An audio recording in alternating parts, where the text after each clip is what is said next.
Hey, Kelda. Hi. Sorry, I was having pop-ups asking me about being a panelist. So, Oh, I'm sorry about that. no, you're We, fine. You're fine. we did something a little different this time, and we've got so many people on some of the dates that we had to switch to this webinar thing. Whatever, it's fine. Okay, How great. are you? I am great. How are you? I am fine. I just had to like Mike Uche it for while we were waiting for you. The people are probably sick of hearing me talk. I am going to briefly introduce you. I hope you saw our little preamble about just kind of reminding you that Waukesha County is important. You are going to need our votes to win either now or in November or in November. So hopefully, um, you will spend some time here. And I need to find my little list for you. Here we go. Where is my little intro for you? I've got too many papers, you guys. Well, I'll do it off the top of my head. I just want to say that and I took this from your website. You are a mom. You're very proud of that. Here you go. You are a mother and stepmom of five, a lawyer, a small business owner that has been in the state Senate for 8 years, and you were in the assembly before that. So eminently qualified. Check. We've got that part done. I am going to ask you a few questions and we will see how many we can get done in your 20 minutes. So first one, these are the same ones I asked of Joel Brennan earlier tonight. Data centers. I know you guys keep getting asked about data centers. Nobody likes them. Everybody's kind of like, what is happening with all of this? Mhm. So you all agree that they're a problem. We don't need to talk about that. What can the governor do, and what do you need the legislature for to do something about data centers? And how much should be left to local governments and the people that live in the communities? I will say, starting off, absolute local control to say no data centers now ever, or to say only this way or only in these places or only with these conditions. Um, that should be left up to local communities. No community should have a data center foisted on them that they did not affirmatively consent to. And I don't just mean the municipality, I mean all the surrounding communities that are going to be affected by that. Secondly, I have the strongest plan to immediately stop the unregulated development of data centers of any candidate in this race. And I know there's a ton of misinformation floating out there online. So let me just unpack that and Yeah, invite you to go to please. my website where you can actually read the whole plan. It starts by passing immediate statewide standards, a bill that I have helped to co-sponsor with 49 other legislators, including Hong, to protect our workers, our environment, all of us as ratepayers from having to subsidize data centers, and to protect local control and transparency. That's the absolute baseline. I want to pour energy into making that as strong as possible. I have also taken the additional steps as the only candidate who said, I will use my executive authority without the legislature to immediately direct the PSC, DADCAP, and the DNR, which are the three agencies that have What's different that middle one? purview. DATCAP, the Department of Agriculture, Trade, and Consumer Protection. Each of Thank those you. agencies has a little bit of a touch that is related to data centers. And I want them to aggressively use their authority to enforce or, if necessary, revise administrative rules to bring existing and currently under construction data centers to heel. We already have environmental protections. They're just not being rigorously enforced. So there's a lot that the governor can do using executive power. None of the other candidates are talking about that. I will also end the subsidies for data centers and demand an upfront payment of hundreds of millions of dollars scaled to the size of the data center for any data center that wants to come. And that payment will go to the state and be used to capitalize a public clean energy infrastructure bank. And then that money will be lent out to schools, local governments, tribal nations to make clean energy upgrades, like getting rid of that 80-year-old boiler and putting in a modern geothermal system. So check out the plan. I will say we spent a lot of time arguing about the buildings, as well we should. They're big and they're ugly and their energy sucks. Not enough time worried about what's going on in the buildings. There is no legislator in the state, Kristen, that has authored more legislation than I have to bring big tech to heel. Thank you.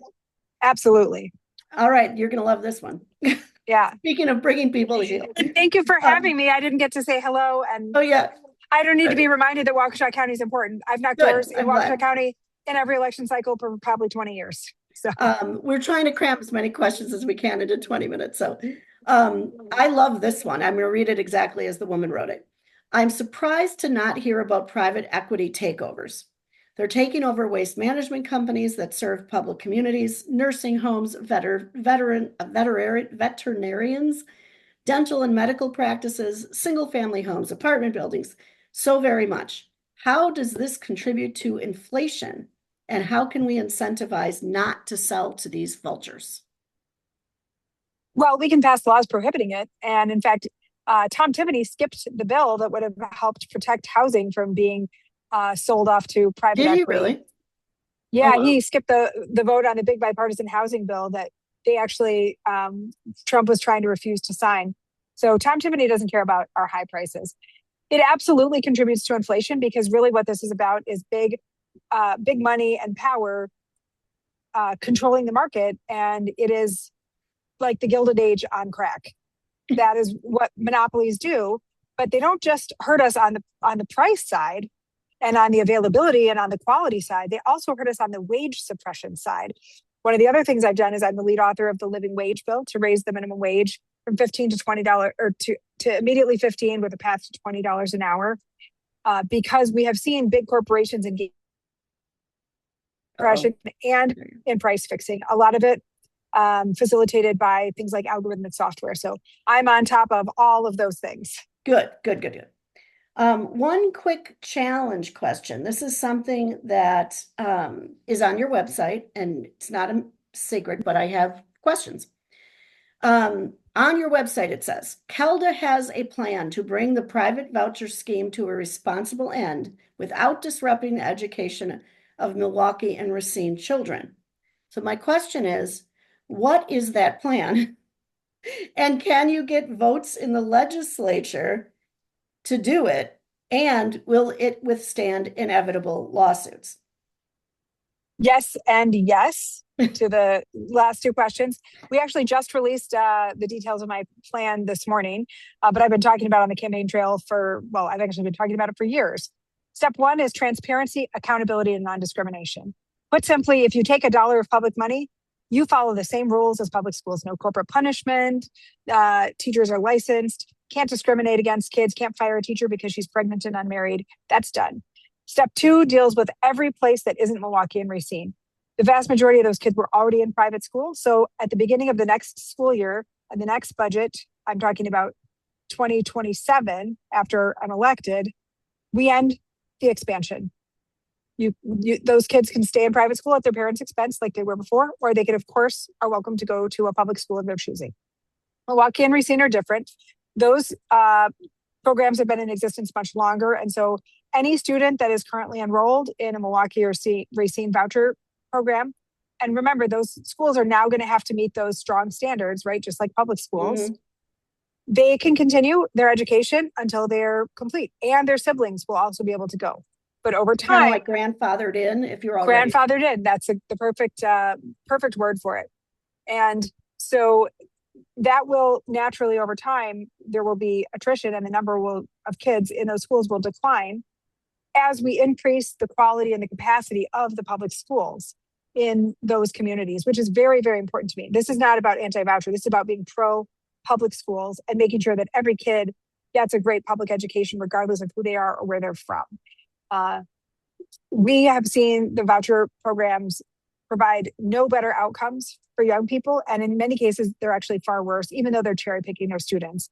It is not fair to keep subsidizing this, but I know that our plan will absolutely withstand constitutional scrutiny because I'm a lawyer and I check these things before I pop off about them and campaign on them. Thank you. Okay. Waukesha County residents consistently cite rising property taxes and the increasing cost of living as major concerns. As governor, what specific policies would you pursue to provide meaningful tax relief while ensuring that local governments and schools have the resources they need? Please talk about how you plan to improve the state shared revenue so that communities get their fair share and can adjust for inflation. Well, the first thing I did was reject the terrible Robin Voss Evers deal to try to do a little bit this year and then create a almost $3 billion deficit at the end of the next budget, because that would have made it almost impossible to permanently solve this problem. Basically, we need more money, more state payments to local governments for shared revenue, and more to our public schools. And that will take the pressure off property taxes. I will also restore local control to local communities over not just their levy limits and the ability to adjust for inflation, but to get away from this net new construction that has really strangled so many communities, especially more established older communities or others that might be landlocked.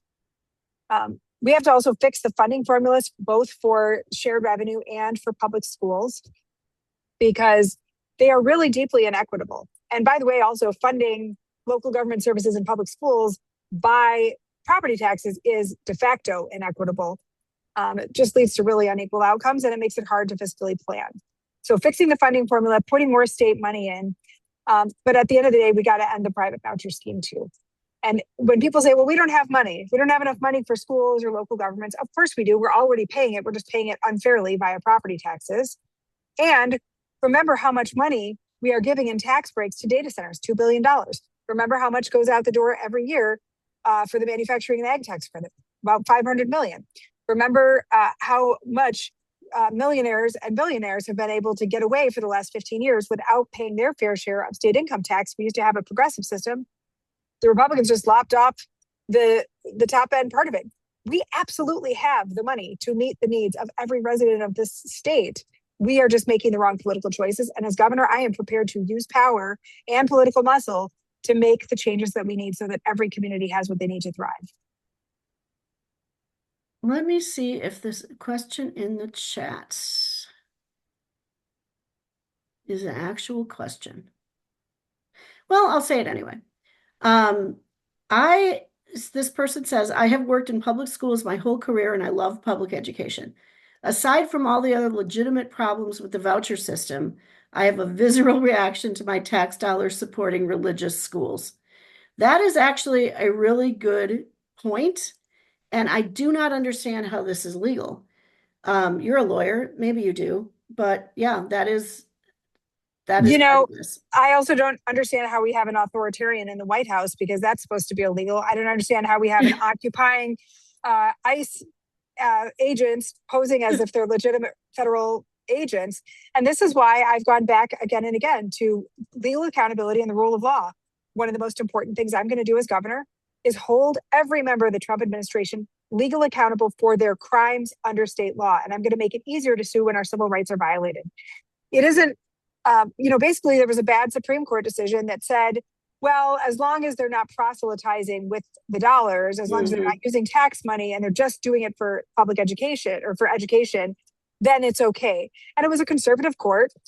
And, courts have always been political. So I agree. I think it totally violates the Establishment Clause. It's offensive to me as a civil libertarian and somebody who believes in, the melting pot and freedom of religion. But now we've got a different court, and I think we would have a very different outcome. And I think that it's time to actually bring this program to a responsible end. Very good. Yeah. Here's another one. Kelda, that's you, has talked about extending state employee health insurance to all. I'd like to hear more specifics about that. Will there be income limits? And what about pre-existing conditions or age restrictions? Good question. No pre-existing conditions, no age restrictions. It is a voluntary buy-in. I want to be clear. I am voluntary. Not proposing a taxpayer-funded, healthcare scheme where everybody loses their current insurance and has to be part of the state plan. Absolutely not. Listen, I'm a healthcare for all person. I believe in single payer. I'm not running for Congress though. So I can't give you Medicare for all, or I can't just say, okay, everybody goes to the VA now. But here's what I can do at the state level. I can say, if you're an employer, if you're a school district or a small business owner like I am, if you own a mid-sized manufacturing company, or you're a union, or you're an individual, you can buy in at cost to the very same health insurance that every state employee gets. And our insurance is high quality, it's comprehensive, it is competitively priced, and we have many nonprofit providers. So, to the previous question about private equity, a lot of health insurance companies are very much for profit. Most of the insurers under the state plan are not. So, we can actually get Oh, more bang for our buck. And remember, every person that we add to the state plan spread risk pool and the administrative costs over more and more people. So not only are we saving you money as the insured, we're also saving taxpayers money. And over time, what this does to the entire state is provides better coverage for people, reduces uncompensated care, meaning somebody presents at the hospital and they can't pay the bill. And so then all the rest of us see higher premiums because of it. And it keeps rural hospitals and clinics doors open, because unlike Medicaid, which pays a low reimbursement rate to the physical therapist or the OB-GYN or the dentist, and so it's functionally charity care that then gets passed on to all of us that have private insurance, the state plan pays a reasonable reimbursement rate so they can afford to stay in business.